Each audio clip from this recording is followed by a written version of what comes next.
Ikatan Alumni Pendidikan dan Pemantapan Pimpinan Nasional atau IKAL P3N Angkatan 26 Lemhanas Republik Indonesia menegaskan pentingnya penguatan substansi dalam rancangan Undang-Undang Sistem Pendidikan Nasional atau RUU Sikdiknas agar mampu menjawab kritis mutu pendidikan, ketimpangan layanan, serta tantangan bonus demografi Indonesia. Pernyataan itu disampaikan dalam rapat dengar pendapat bersama Komisi 10 DPR RI di Kompleks Parlemen Senayan, Jakarta Pusat. Dalam forum tersebut, perwakilan IKAL P3N 26 menyampaikan sejumlah rekomendasi strategis, termasuk pembangunan tata kelola pendidikan nasional yang terintegrasi, penetapan standar mutu nasional, dan standar layanan minimal pendidikan, penguatan pendanaan pendidikan berbasis pemerataan antar daerah, hingga reformasi kesejahteraan serta kompetensi guru dan dosen. Selain itu, kolaborasi industri dan pendidikan melalui skema regulatif yang mengikat dan percepatan digitalisasi sekolah juga menjadi sorotan utama. Wakil Ketua 1 IKAL P3N Angkatan 26 Lemhanas Republik Indonesia, Michael Ronaldi Jesnanta, menjelaskan secara rinci 5 isu pokok yang disampaikan kepada Komisi 10 DPR RI terkait perbaikan RUU Sikdiknas. Michael mengurai bahwa persoalan pertama berkaitan dengan mutu pendidikan yang stagnan dan ketimpangan yang semakin melebar. Isu kedua adalah tata kelola pendidikan yang terfragmentasi dan tidak efisien. Ada 5 hal yang kita sampaikan di sana. Yang pertama terkait dengan mutu dan pendidikan stagnan dan ketimpangan semakin melebar. Tentunya kita tahu bahwa asesmen nasional PISA kita masih rendah, dan kita harapkan dengan RUU ini akan bisa dilakukan terobosan untuk melakukan peningkatan dari sistem tata kelolanya. Yang kedua adalah tata kelola pendidikan terfragmentasi dan tidak efisien. Tentunya ini perlu adanya rumusan yang memberikan efisiensi dalam pengelolaan pendidikan kita. Sementara itu, Wakil Ketua 2 Bidang Pendidikan dan Penelitian IKAL P3N 26, Profesor Dr. Ratna Wardani menyoroti urgensi peningkatan kesejahteraan tenaga pendidik sebagai fondasi profesionalisme.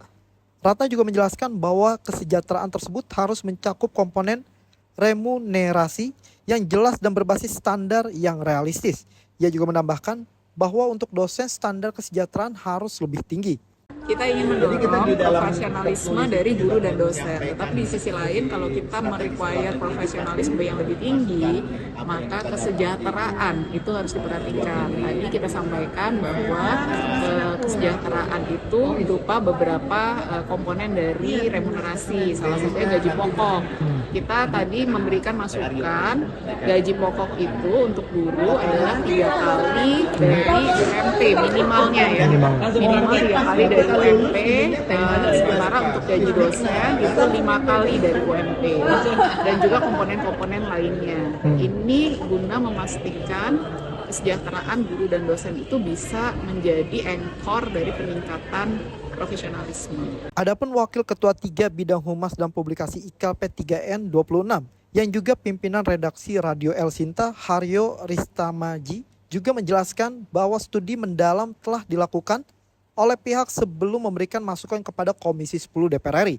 Menurut Haryo, masukan tersebut bersifat konstruktif dan didasarkan pada komparasi dengan beberapa negara lain. Ya, Ikatan Keluarga Alumni Lemhanas Angkatan 26 ini telah melakukan studi terhadap rancangan Undang-Undang Sikdiknas, dan akhirnya dari beberapa poin itu cukup banyak hal-hal yang krusial yang harus diberikan masukan kepada Komisi 10 DPR. Banyak sekali masukan-masukan yang konstruktif yang kami masukkan, dan karena memang waktunya sangat pendek sekali, nantinya akan kita elaborasi lebih lanjut lagi. Tapi yang penting bahwa penguatan rancangan Undang-Undang Sistem Pendidikan Nasional ini kita menginginkan agar membangun sistem pendidikan yang merata, bermutu, dan berdaya saing asing. Dan ini kita lakukan karena kita sudah melakukan studi juga ya, Lemhanas ke beberapa negara tetangga kita, dan kita tahu kita ada di posisi di mana. Oleh sebab itu makanya penting sekali masukan ini bisa masuk dalam rancangan Undang-Undang Sikdiknas itu. Melalui RDP ini, IKAL P3N 26 berharap RUU Sikdiknas tidak hanya menjadi regulasi normatif, akan tetapi benar-benar menjadi arsitektur pendidikan nasional yang kuat, modern, dan berorientasi pada lahirnya generasi unggul menuju Indonesia Emas 2045. Demikian Ari Dwi Prasetyo melaporkan dari Jakarta.